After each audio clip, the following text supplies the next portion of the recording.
Welcome to தார்னிஸ் kitchen. நம்ம சேனலை subscribe பண்ணாதவங்க சப்ஸ்கிரைப் பண்ணிக்கோங்க.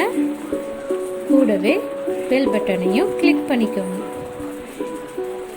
இன்றைக்கி நம்ம பார்க்க போகிற டிஷ் வாழைப்பூ பொரியல். வாங்க சேனலுக்குள்ளே போகலாம். வாங்க வாழைப்பூ பொரியல் பண்ணுறதுக்கு என்னென்ன தேவைன்னு பார்க்கலாம். வாழைப்பூ எடுத்து வச்சுருக்கேன். பார்த்தீங்க அப்படின்னா உள்ளே இருக்கிற அந்த நரம்பை எடுத்துடணும். நரம்பு எடுத்துட்டு மேலே அந்த ஒயிட் கலரில் இங்கே ஒரு லேயர் மாதிரி இருக்கும், அதையும் எடுத்து சுத்தம் பண்ணிக்கணும். சுத்தம் பண்ணி எடுத்து வச்சுருக்கேன். தாளிக்கிறதுக்கு கொஞ்சம் கடுகு, உளுந்து, ஒரு பெரிய வெங்காயம், இதை சின்ன சின்னதாக பொடி பொடியாக நறுக்கி வச்சுக்கோங்க. ஒரு 4 பச்சை மிளகா, ஒரு கொத்து கருவேப்பிலை, கொஞ்சம் தேங்காய் போக கொஞ்சோண்டு எண்ணெய், உப்பு. வாங்க ஃபஸ்ட்டு என்ன பண்ணணும் அப்படின்னா, இந்த வாழைப்பூ இருக்கு இல்லைங்களா, அது பொடி பொடியாக நறுக்கி வச்சுக்கணும். நறுக்கும் போது இது கருத்துறாமல் இருக்கிறதுக்காக மோர் இருக்கு இல்லைங்களா, மோரில் நம்ம நறுக்கி போடணும். ஃபஸ்ட்டு அதை நறுக்கிடலாம். பாருங்க, சட்டி வச்சுட்டு காஞ்சிருச்சு. இப்போ கொஞ்சம் எண்ணெய் ஊற்றிடலாம்.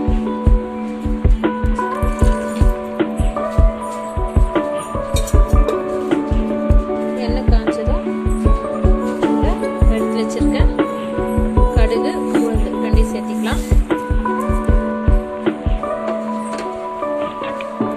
அது நல்லா பொரிஞ்சு வரட்டும்.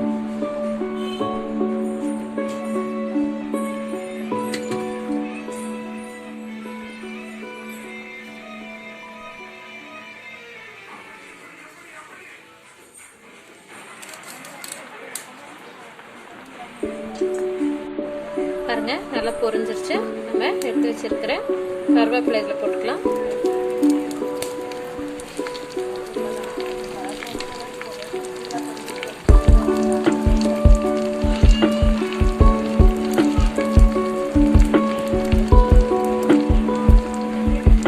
கட் பண்ணி வச்சிருக்கிற பச்சை மிளகாவையும் சேர்த்திக்கலாம். சேர்த்துட்டு ஒரு வணக்கம் வதக்கிடலாம்.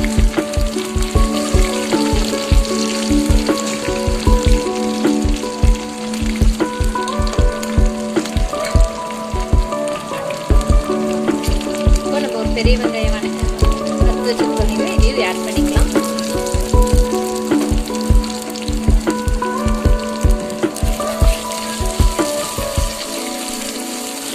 நல்லா வதக்கிட்டு நம்ம அரிஞ்சு வச்சுருக்கிற நம்ம வாழைப்பூ இருக்கு இல்லைங்களா, அதையும் ஆட் பண்ணிடலாம்.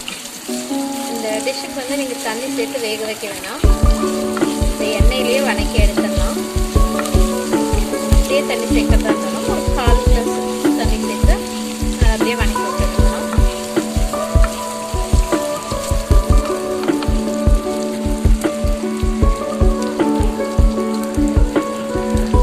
வெங்காயம் நல்லா வதங்கட்டும். அதுக்கப்புறம் நம்ம வாழைப்பூ போடுறோம்.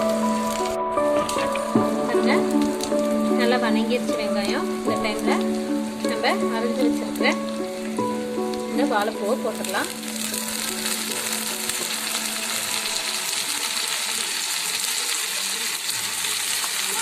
வாழைப்பூ க்ளீன் பண்ணும்போது உள்ளே இருக்கிற அந்த நரம்பை எடுத்துடணும். அந்த நரம்பை அப்படியே போட்டிங்க அப்படின்னா ரொம்ப கசப்பு எடுக்கணும், சாப்பிடவே முடியாது. ஸோ அந்த நரம்பை எடுத்துட்டு தான் நம்ம இது யூஸ் பண்ணணும்.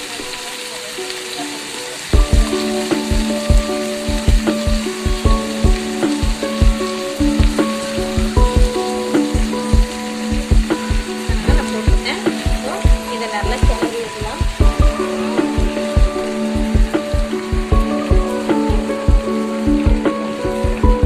லைட்டாக வதங்கினதுக்கப்புறம் உப்பு போட்டுக்கலாம்.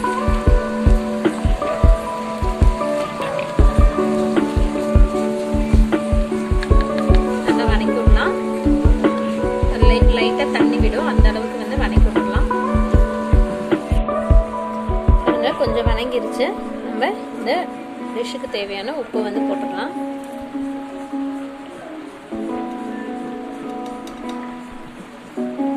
இதை நல்லா கிளறி விட்டுடலாம்.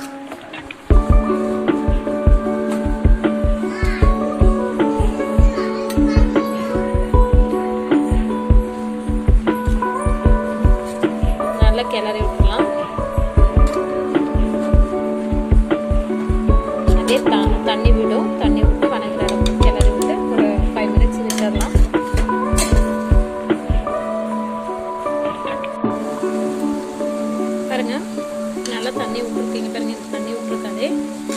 இதுலேயே வணக்கி எடுத்துருங்க. இது தண்ணியும் நீங்கள் ஊற்றவே வேண்டியதில்லை. இல்லை உங்களுக்கு இன்னும் சாஃப்டாக ரொம்ப சாஃப்டாக வேணும் அப்படின்ற மாதிரி நினச்சிங்கன்னா மேக்ஸிமம் இதிலே சாஃப்டாகிடும். வேணும் அப்படின்னு நினச்சிங்கன்னா ஒரு 1/4 கிளாஸ் தண்ணி ஊற்றி நல்லா வணக்கி விட்டிங்கன்னா சரியாக.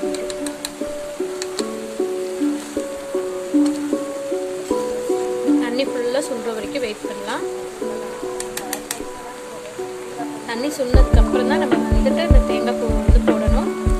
தண்ணி சுண்டுறதுக்கு முன்னாடி தேங்காய் பூ போட்டிங்கன்னா தேங்காய் பூ வந்து ஒரு மாதிரி வேறு டேஸ்ட் கொடுத்துரும். தண்ணி நல்லா சுண்டணும். இந்த தண்ணியெல்லாம் சுண்டதுக்கப்புறம் 2-3 மினிட்ஸ்க்கு விட்டுருங்க. தண்ணியெல்லாம் சுண்டி போயிடும். பாருங்க தண்ணி ஃபுல்லாக சுண்டிருச்சு, நல்லா வெந்துருச்சு பூவு. இந்த டைமில் நம்ம திருவி வச்சுருக்க தேங்காய் இருக்கு இல்லைங்களா, தேங்காய் வந்து கூட சேர்த்து நல்லா கிளறி விட்டுலாம். இந்த பொரியல் வந்து வெறும் ரசம் மட்டும் இருந்தாலே போதும். ரசமும் இந்த பொரியல், ரச சாப்பாட்டுக்கு இந்த பொரியல் ரொம்ப டேஸ்ட்டாக இருக்கும். இது வந்துட்டு குழந்தை பெற்றவங்களுக்கு இதெல்லாம் இது அவங்களுக்கு வந்து ரொம்ப நல்லாயிருக்கும். இடுப்பெலும்பு அதெல்லாம் வந்துட்டு